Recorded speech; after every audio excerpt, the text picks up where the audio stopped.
नमस्ते, मेरा नाम है अभिनय आकाश और आप देखना शुरू कर चुके हैं प्रभा साक्षी का खास कार्यक्रम मोस्ट रिलायबल इन्फॉर्मेशन यानी MRI। करही विनय राम सही संग लक्ष्मण, करत विलम सिंधु क्षण प्रतिक्षण। बीते समय न होत प्रतीक्षा, देंगे राम अब सिंधु को शिक्षा। प्रभु राम, जिन्हें विनम्रता और सदाचारी कहा जाता है, उन्हें भी एक बार क्रोध आ गया था। रामचरितमानस के अनुसार लंका पर चढ़ाई के लिए सेतु निर्माण आवश्यक था। इसके लिए भगवान श्री राम अपने भ्राता लक्ष्मण के साथ 3 दिन तक समुद्र से रास्ता देने के लिए प्रार्थना करते हैं, लेकिन समुद्र नहीं माना। इस संबंध में तुलसीदास जी ने लिखा है, विनय न मानत जलधि, जड़ गए 3 दिन बीती, बोले राम सकोप तब भय बिन होई न प्रीति। तब भगवान श्री राम ने क्रोध में कहा था कि आप लोग कल्याण के मार्ग को भूलकर अत्याचार के मार्ग पर जा चुके हैं, इसलिए आपका विनाश आवश्यक है। उनके ऐसा निश्चित करने से ही समुद्र देवता थर थर कांपने लगते हैं तथा प्रभु राम से शांत होने की अपील करते हैं। सागर ने ही राम जी से नल और नील की खूबी बताई। समुद्रदेव ने बताया कि श्री राम, आप अपनी वानर सेना की मदद से मेरे ऊपर पत्थरों का एक पुल बनाएं, मैं इन सभी पत्थरों का वजन संभाल लूंगा। आपकी सेना में नल एवं नील नामक 2 वानर हैं जो इस कार्य के लिए सर्वश्रेष्ठ है। श्री राम का सेतु धाम यानी एक ऐसी कहानी जिसे लोग विज्ञान का हवाला देकर फसाना मानते हैं, लेकिन कुछ साल पहले ही अमेरिकी साइंस चैनल ने दावा किया कि राम सेतु वाकई मौजूद था।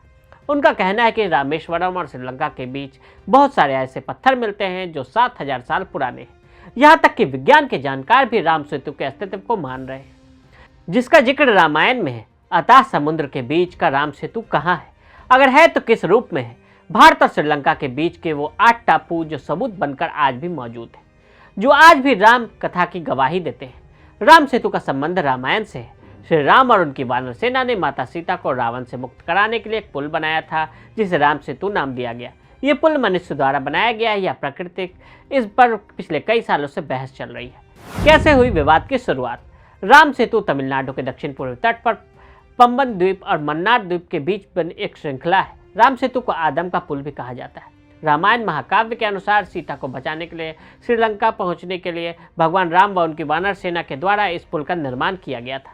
19वीं शताब्दी की शुरुआत में अंग्रेजों ने बड़े जहाज़ों को भारतीय तट पर नेविगेट करने और पूर्वी पश्चिमी तटों के बीच यात्रा में सक्षम बनाने के लिए इस चैनल को ड्रेज करने की योजना बनाई थी, जबकि ब्रिटिश योजनाएं कभी सफल नहीं हुई।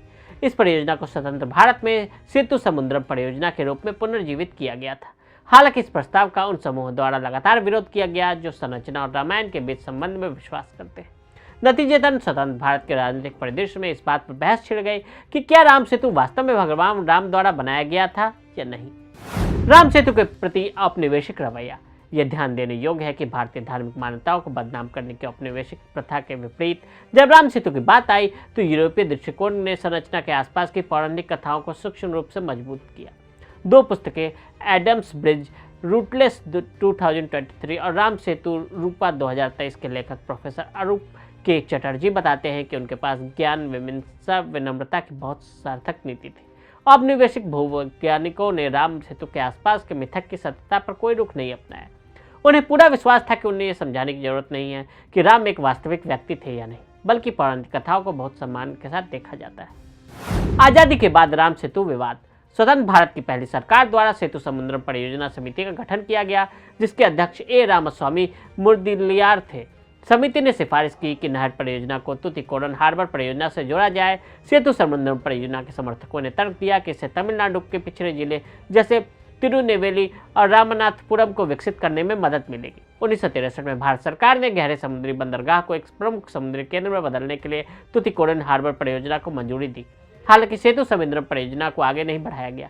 चटर्जी के अनुसार एडम्स ब्रिज को ड्रेजिंग की परिस्थितियां, समस्याओं और आर्थिक ताकतों को ध्यान में रखते हुए मुदलियार समिति ने इस क्षेत्र को नहर बनाने के खिलाफ सलाह दी थी और इसके बजाय एक ओवरलैंड ब्रिज बनाने का सुझाव दिया था।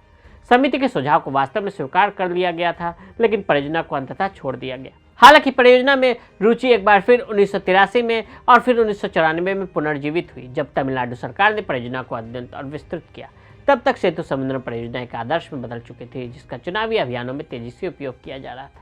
1999 में तत्कालीन प्रधानमंत्री अटल बिहारी वाजपेयी के नेतृत्व वाली भाजपा के नेतृत्व वाली सरकार ने अपने स्थानीय सहयोगी अखिल भारतीय अन्ना द्रविड़ मुनेत्र कड़गम यानी AIADMK के दबाव में इस परियोजना को हाथ में लिया।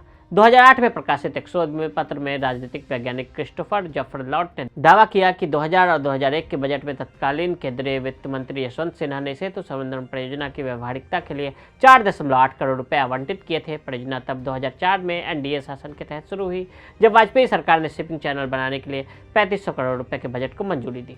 उस समय राष्ट्रीय स्वयंसेवक संघ के सदस्यों ने सेतु के विनाश की आशंका के खिलाफ आक्रोश में परियोजना के खिलाफ कई विरोध प्रदर्शन किए। इन विरोध प्रदर्शन का मंचन किया गया और केंद्र सरकार के बजाय डीएमके को निशाना बनाया गया था। राम सेतु के अस्तित्व पर सवाल। परियोजना को पुनर्जीवित करने में पहला ठोस कदम हालांकि कांग्रेस के नेतृत्व वाले यूपीए शासन द्वारा उठाया गया, 2004 में सत्ता में आई थी। तत्कालीन प्रधानमंत्री मनमोहन सिंह ने 2 जून 2004 को इस परियोजना का उद्घाटन किया और जुलाई 2006 में ड्रेजिंग शुरू हुई। हिंदू राष्ट्रवादियों ने तुरंत इस तरह के कदम पर आपत्ति जताई, जिसे वे एक पवित्र स्थल मानते थे। इनमें से प्रमुख सुब्रमण्यम स्वामी थे, जिन्होंने सुप्रीम कोर्ट में याचिका दायर की थी। इसके लिए सरकार ने राम सेतु के अस्तित्व पर सवाल उठाते हुए एक जवाबी हल्फनामा भी दायर किया, जो उनके अनुसार विशुद्ध रूप से पौराणिक कथाओं का एक उत्पाद बताया गया था।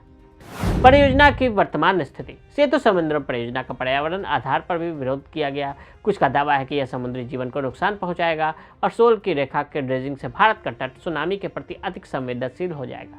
मार्च 2018 में केंद्र ने सुप्रीम कोर्ट को बताया कि सेतु संबंधन शिपिंग नहर परियोजना के निष्पादन में राम सेतु प्रभावित नहीं होगा।